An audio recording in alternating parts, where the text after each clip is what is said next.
Alright, you guys, so here are 3 problems I want you to try on your own. Go ahead, either pause or just let this keep running. I'm going to have it run for 2 minutes. Work on this on your own and then come back and check your answers.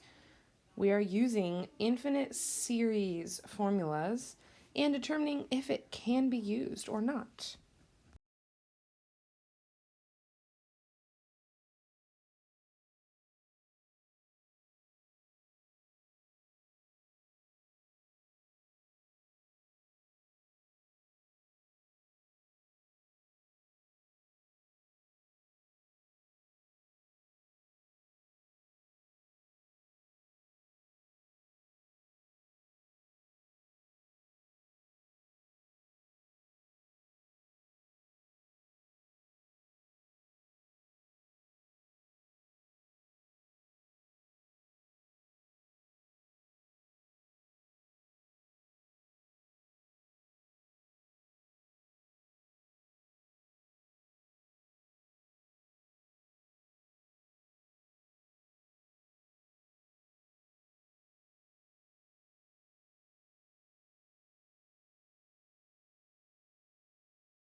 All right, here are 2 of the answers.